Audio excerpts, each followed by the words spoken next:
Ayushman. Bed reserve हैं, वो bed काफ़ी तेज़ी से ख़त्म होते जा रहे हैं। पेशेंट्स बहुत तेज़ी से मरीज़ जो हैं वो अस्पतालों में जा रहे हैं। आईसीयू बेड्स की खासकर काफ़ी कमी हो गई है। लगभग सारे दिल्ली के आईसीयू बेड्स मिला के 100 से भी कम आईसीयू बेड्स पूरे दिल्ली में बचे हैं। ऑक्सीजन की भी काफ़ी कमी है। कल रात को एक प्राइवेट हॉस्पिटल ने हमें बताया कि उनके यहाँ काफ़ी ज़्यादा कमी हो गई थी, जिसकी वजह से त्रासदी होते होते बची। ये हम लगातार केंद्र सरकार के संपर्क में भी हैं, उनसे भी मदद मांग रहे हैं, उनसे मदद मिल रही है। जो मदद अभी तक हमें उनसे मिली है उसके लिए हम उनका शुक्रिया भी अदा करते हैं। और कल मेरी शाम को डॉक्टर हर्षवर्धन से भी बात हुई थी, उनको भी मैंने बताया कि हमें बेड्स की और ऑक्सीजन की बहुत ज़्यादा ज़रूरत है। आज सुबह श्री अमित शाह जी से भी मेरी बात हुई फ़ोन के ऊपर, उनको भी मैंने बताया कि बेड्स की बहुत ज़्यादा ज़रूरत है। और दिल्ली में लगभग केंद्र सरकार के सारे अस्पतालों के मिला के 10,000 के करीब बेड हैं। अभी उसमें से 1800 बेड जो हैं वो रिज़र्व किए गए हैं कोरोना के लिए। हमारी केंद्र सरकार से निवेदन है कि कम से कम 10,000 में से 7,000 बेड, इतनी गंभीर परिस्थिति, पल पल परिस्थिति ख़राब हो रही है, तो कम से कम 10,000 में से 7,000 बेड कोरोना के लिए रिज़र्व किए जाएं और ऑक्सीजन की तुरंत हमको सप्लाई की जाए। दिल्ली सरकार की तरफ से हम 6,000 अगले 2-3 दिन के अंदर मैं उम्मीद करता हूं कि 6,000 से ज़्यादा बेड्स, हम ऑक्सीजन बेड्स हम तैयार कर लेंगे। और जैसा मैंने बताया आईसीयू बेड्स की कमी है, आईसीयू बेड्स की कमी, ICU beds as it is तो हम कितने बढ़ा पाएंगे उसकी एक सीमा है, लेकिन देखने में आया कि अधिकतर मरीजों को हाई फ्लो ऑक्सीजन की ज़रूरत होती है, तो हम कई सारे अस्पतालों के अंदर हाई फ्लो ऑक्सीजन का इंतज़ाम कर रहे हैं ताकि और बेड्स का हाई फ्लो ऑक्सीजन के बेड्स लगाए जा सकें। तो 6,000 के करीब हम ऑक्सीजन बेड्स अगले कुछ दिनों में Yamuna sports complex, commonwealth games, Radha Soami Satsang वाला ब्यास वाला जो केंद्र था उसको दोबारा चालू कर रहे हैं। कई स्कूलों के अंदर भी बेड्स लगाए जा रहे हैं और उनको हॉस्पिटल्स के साथ अटैच किया जा रहा है। जो कर्फ्यू लगाया गया है उसका लोग काफ़ी सहयोग कर रहे हैं। मैं पूरे दिल्ली की जनता का तहे दिल से शुक्रिया अदा करना चाहता हूं, जिस तरह से कोरोना की महामारी में जनता एक साथ मिलके, पूरी दिल्ली एक साथ मिलके इसका सामना कर रहे हैं। कई संस्थानों से भी बहुत मदद आ रही है, कई सारी एनजीओज़ जो हैं वो बहुत मदद कर रही है, कई सारे प्राइवेट डॉक्टर्स अपनी अपनी कैपेसिटी में, डॉक्टर्स की एनजीओज़ कई मदद कर रही है, धार्मिक संगठन सामने आ रहे हैं, कई सारे सामाजिक संगठन सामने आ रहे हैं। मैं उन सब का शुक्रिया अदा करता हूं, मैं केंद्र सरकार का शुक्रिया अदा करता हूं और मैं उम्मीद करता हूं कि हम सब लोग मिलकर इस चौथी वेव को भी जल्द पार पा लेंगे। शुक्रिया।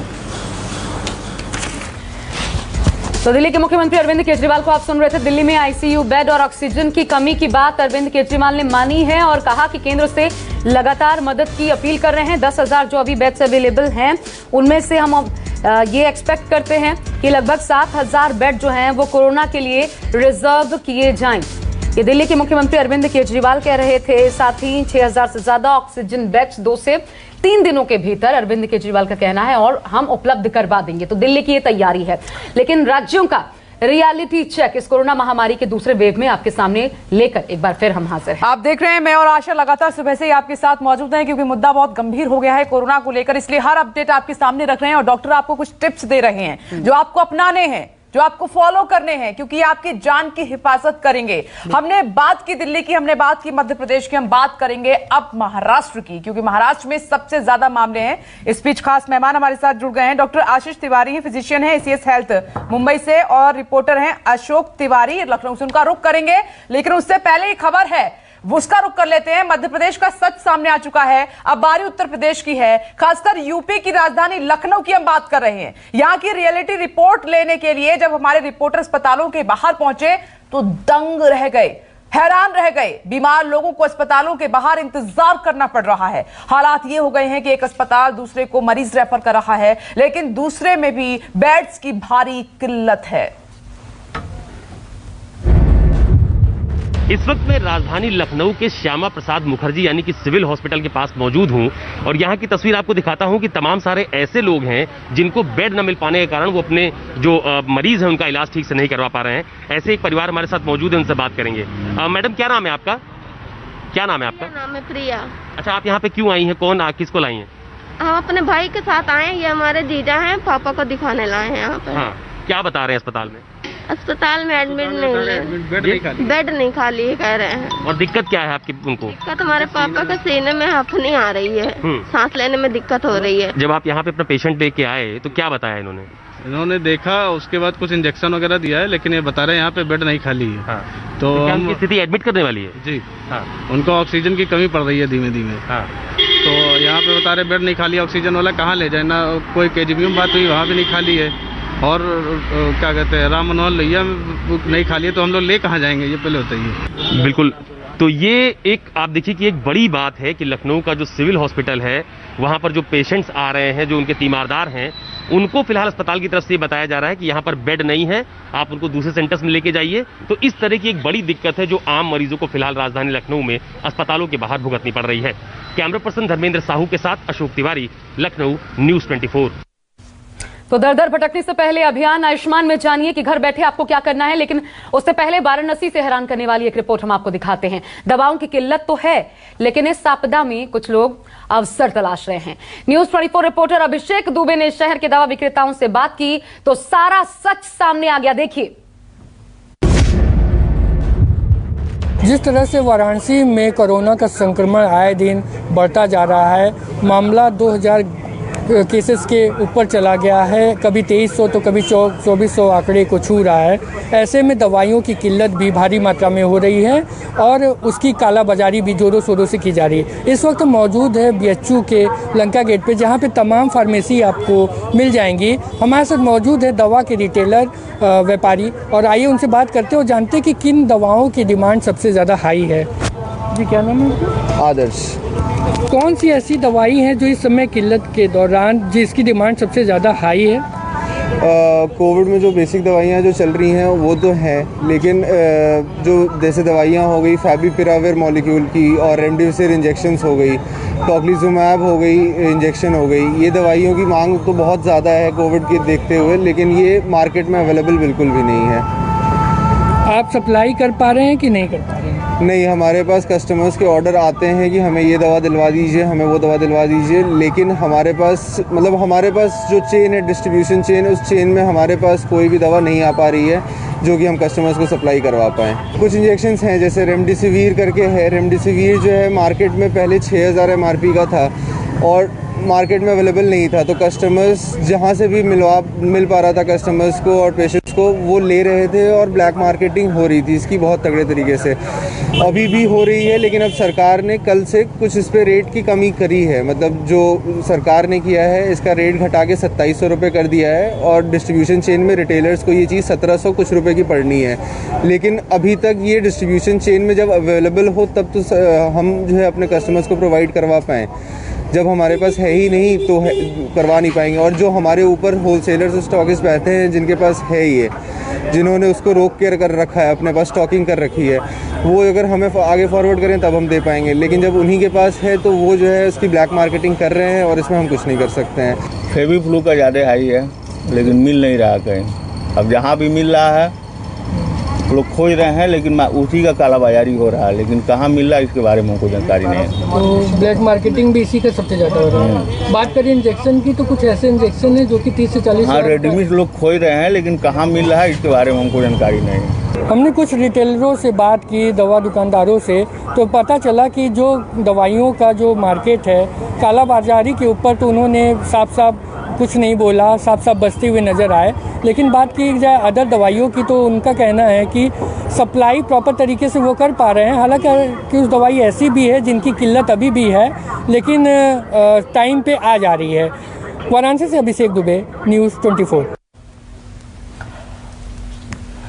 तो आपने उत्तर प्रदेश का ये हाल देख लखनऊ और वाराणसी की क्या वहां पर सिचुएशन इस वक्त है। और इस बीच हमारे साथ डॉक्टर आशीष तिवारी फिजिशियन हैं, एसीएस हेल्थ मुंबई से हमारे साथ जुड़ गए हैं, जो आपको कुछ टिप्स देंगे, जरूरी बातें आपको बताने वाले हैं जो आपको जहन में रखनी है। और साथ ही लखनऊ से अशोक तिवारी इस वक्त हमारे साथ मौजूद हैं। और अशोक, सबसे पहले आपके पास आते हुए डॉक्टर साहब का रुख करें। अभी जो हमारी प्राथमिकता है अशोक, जिस पर हम अपडेट लेना चाह रहे हैं कि जिस तरीके की तस्वीर दिख रही है वो बहुत अच्छी नहीं है, तो उत्तर प्रदेश व्यवस्थाओं को लेकर कितनी ज्यादा सतर्क है और क्या कदम उठाए जा रहे हैं ताकि लोगों को पर्याप्त ट्रीटमेंट मिल सके, पैनिक ना हो लोग।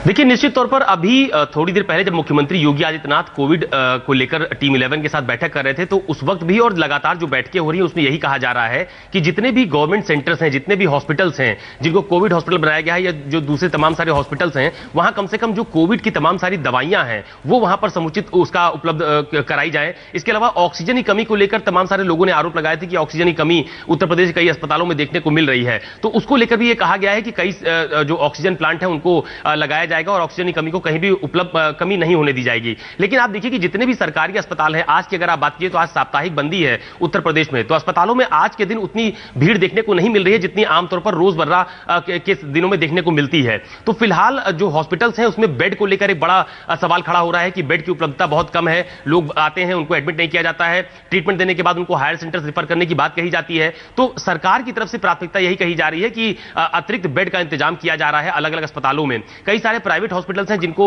सरकार ने टेक ओवर किया है, वहां पर बेड की उपलब्धता की जा रही है। खासतौर पर जो कोविड के मरीज हैं उनको किसी तरह से नियंत्रित किया जाए, तमाम सारी जो दवाइयां हैं जो प्रिस्क्राइब की जाती है डॉक्टर्स की तरफ से वो उनको उपलब्ध हो पाए। तो सरकार की प्राथमिकता यही है कि चाहे वो साप्ताहिक बंदी हो या फिर कोविड के हॉस्पिटल्स हो या तमाम सारे जो दूसरे गवर्नमेंट सेंटर्स हैं वहां पर ऑक्सीजन की उपलब्धता हो, स्टाफ मौजूद रहे ताकि जो लोग आए उनको वहां पर समुचित उनका उपचार किया जा सके। इसके अलावा यह भी कहा गया है कि लोगों की बेवजह आवाजाही सड़कों पर रोकी जाए ताकि कोविड का जो संक्रमण की जो चेन है उसको फिलहाल तोड़ा जा सके। तो खासतौर पर राजधानी लखनऊ में कई जगहों पर ऑक्सीजन को लेकर सवाल खड़े किए गए थे, लेकिन अभी प्रशासन की तरफ से दावा किया जा रहा है कि फिलहाल ऑक्सीजन की कोई कमी नहीं है। मेडिकल स्टोर्स पर जो तमाम सारी दवाएं इस समय जिसकी ज्यादा बिक्री हो रही है, ज्यादा खपत हो रही है, उसमें आइवरमेक्टिन या फिर रेमडेसिविर इंजेक्शन की बात की जाए, उसकी उपलब्धता को लेकर भी लगातार अभियान चलाया जा रहा है कि वो दवाइयां वहां पर उपलब्ध है ताकि लोगों को मायूस होकर न लौटना पड़े, उन्हें कम से कम इन सब चीजों की उपलब्धता मिल सके। तो सरकार की प्राथमिकता अभी फिलहाल यही नजर आ रही है कि बेड की संख्या बढ़ाई जाए, ऑक्सीजन की उपलब्धता रहे,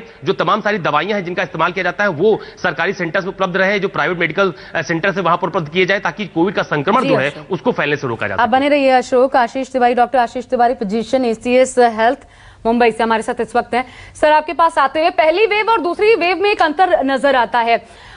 भले ये घातक नहीं है लेकिन हम देख रहे हैं कि बहुत ज्यादा लोग हॉस्पिटलाइज हो रहे हैं, इस स्थिति में पहुंच जा रहे हैं कि हॉस्पिटल में और फिर ऑक्सीजन की कमी का, ये रेमडेसिविर की कमी, ये फेस करना पड़ रहा है। अब एक तो पहले ही फेज में जब लोग कहते हैं कि नहीं कोरोना ना हो, शायद ये वायरल हो, उस फेज में क्या टिप देंगे सर, क्या करना चाहिए एक आम इंसान को? और अगर मानिए दोनों चीजें नहीं मिल पा रही, रेमडेसिविर नहीं मिल पा रहा, ऑक्सीजन नहीं मिल पा रहा, तो ऐसे में एक आम आदमी क्या करे? कोई तरीका है बचाव का? देखिए, रेमडेसिविर की जरूरत तब होती है जब पेशेंट सीरियस हो जाता है या उसका infection moderate to severe level पे होता है और यह डिसीजन डॉक्टर का होता है। यह आम आदमी डिसाइड नहीं कर सकता कि रेमडेसिविर लेना है या नहीं लेना है, और डॉक्टर तभी लिख रहा है जब उसकी खास जरूरत है। अगर रेमडेसिविर इस मौके पर नहीं मिलेगी तो पेशेंट को जो फायदा होने वाला है वो फायदा उसको नहीं मिलेगा। और ये इसको डिसाइड करना, जैसे मैंने कहा कि पेशेंट के हाथ में नहीं है तो अल्टीमेटली उसका नुकसान होने वाला है। दूसरी बात ऑक्सीजन की है। अगर ऑक्सीजन का सेचुरेशन आपका डाउन होता जा रहा है, उसका तरीका यह है कि ऑक्सीजन का सेचुरेशन बढ़ाया जाए, यानी कि ऑक्सीजन लगाई जाए। ऑक्सीजन सिलेंडर की जरूरत होती है या वेंटिलेटर के थ्रू कभी कभी ऑक्सीजन दी जाती है। अब ऑक्सीजन ही नहीं होगी तो ऐसा दूसरा कौन सा तरीका जिससे शरीर में ऑक्सीजन बढ़ा दी जाए, यानी कि इस कंडीशन में भी पेशेंट का नुकसान होना तय है। तो रेमडेसिविर, ऑक्सीजन, ये इमरजेंसी मेजर्स हैं, इनकी उपलब्धता को हर सरकार को सुनिश्चित करना ही होगा। इतने एक साल से हम लोग स्ट्रगल कर रहे हैं। शुरू के जो महीने थे 2020 के मार्च, अप्रैल, मई, तब हम ये मान सकते थे कि अचानक से कोई बहुत बड़ी विपदा आई, हम तैयार नहीं थे, तैयारी करने में समय लगा। अब हम इसके बारे में बहुत कुछ जान चुके हैं। अब ये बहाना नहीं चलने वाला कि हमारी तैयारी नहीं थी, पेशेंट सही कहा सर आपने। लेकिन ये बताइए, इस स्थिति में कोई ना पहुंचे इसके लिए क्या करे? क्यों पहुंच जा रहे हैं लोग? ये प्रिवेंशन वाली बात है। इसके लिए भी साल भर से एक मुहिम चल रही है कि कोविड अप्रोप्रिएट बिहेवियर, यानी कि आप घर से बाहर निकले तो मास्क पहने जिसमें नाक और मुंह दोनों कवर हो, 2 मीटर की दूरी मेंटेन हो, और जहां भी आप बाहर निकले और अपने मुंह को टच करना हो या किसी भी चीज को टच करते तो हैंड सैनिटाइजेशन करना बहुत जरूरी है। सर एक और मैं छोटा सा सवाल इंपॉर्टेंट इसमें ऐड कर रही हूँ लोगों के लिए है कि अब ऐसी सिचुएशन है कि हम और आप हॉस्पिटल नहीं जाना चाहते हैं, तो जो प्राथमिक तैयारियां हैं, कदम हैं, घर पे क्या वो सुविधाएं हम रखें, दवाइयां क्या प्रिकॉशन लें सबसे पहले, क्योंकि सबको जगह नहीं मिल सकती इस वक्त अस्पताल में, वो चाहे बच्चे हो, बुजुर्ग हो, नौजवान हो, सभी के लिए सर आपसे मैं जानना चाहती हूँ। इसके लिए मैं बहुत एक अच्छी टिप देना चाहूंगा जिसको होम आइसोलेशन या होम क्वारंटीन में डिफाइन कर सकते हैं। होम आइसोलेशन उसका करना चाहिए जिसकी बीमारी कंफर्म हो गई है, होम क्वारंटीन उसका करना चाहिए जिसको सस्पिशियस है लेकिन बीमारी कंफर्म नहीं हुई। एक ही घर में आइसोलेशन और क्वारंटीन दोनों हो सकते हैं। अंतर क्या है सर? इनका होम आइसोलेशन उनका करते हैं जैसे हमारा कोविड टेस्ट पॉजिटिव आ गया है तो हमें अगर अलग कमरे में रखा जाएगा तो हमारी कंडीशन होम आइसोलेशन की कहलाएगी। ऐसे लोग जिनका टेस्ट पॉजिटिव नहीं आया लेकिन सिम्टम्स है, सस्पेक्टेड केस है, इनको हम लोग अगर आइसोलेट करते हैं तो इनको हम क्वारंटीन बोलते हैं। ये दोनों में टेक्निकल फर्क है। अगर आप घर में हैं तो आपको 3 वाइटल पैरामीटर्स को लगातार चेक करते रहना पड़ेगा। जो आइसोलेशन में है उनको 3-4 घंटे में चेक करना चाहिए, जो क्वारंटीन में है उनको दिन में 2 से 3 बार चेक करना चाहिए। ये 3 इंपॉर्टेंट पैरामीटर्स क्या है? सबसे पहले अपना टेम्परेचर चेक करते रहिए। नॉर्मली टेम्परेचर 98.6 डिग्री फ़ारेनहाइट का होता है जो हम लोग आमतौर पे जानते हैं। इससे 1 डिग्री ऊपर और 1 डिग्री नीचे ये वेरिएशन होता है। इससे भी ऊपर चला जाए तो यानी कि आपको टेम्परेचर है, ये रिकॉर्ड मेंटेन करिए। अगर ये टेम्परेचर बना रहता है अपने डॉक्टर से संपर्क करिए। सर बहुत संक्षेप में जवाब दीजिएगा। दूसरी चीज ये है कि आपका पल्स ऑक्सीमीटर एक जो डिवाइस आती है उससे आपको अपने ऑक्सीजन का सैचुरेशन लेवल देखना है। अगर घर पे 95% से नीचे आ रही है तो एक खतरे की बात हो सकती है, डॉक्टर से संपर्क ये एक संक्षेप में सर जवाब दीजिए। एक दर्शक ने हमें सवाल पूछा है, बहुत सारे लखनऊ में लोगों को टाइफाइड भी निकल रहा है, क्या कोरोना से टाइफाइड का कुछ लेना देना है? कोरोना के साथ साथ टाइफाइड एक को इन्फेक्शन हो सकता है या टाइफाइड एक आइसोलेटेड अलग से इन्फेक्शन हो सकता है। टाइफाइड है कि कोरोना है ये बात जांच से और लक्षणों की जो डायग्नोसिस होती है डॉक्टर के द्वारा। Thank you so much sir, वक्त की कमी है, चर्चा को यहीं विराम देना होगा। अशोक तिवारी आपका भी बहुत बहुत शुक्रिया। लेकिन न्यूज़ 24 की सबसे बड़ी कवरेज अभियान आयुष्मान लगातार जारी है, देखते रहिए न्यूज़ 24।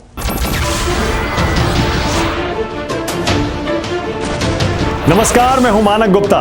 अगर आपको हमारा ये वीडियो पसंद आया हो तो इसे लाइक और शेयर जरूर करें, और हां, हमें सब्सक्राइब और फॉलो करना ना भूलें ताकि आप देश और दुनिया की कोई खबर मिस ना करें। तो जुड़े रहिए हमारे साथ और देखते रहिए न्यूज़ 24।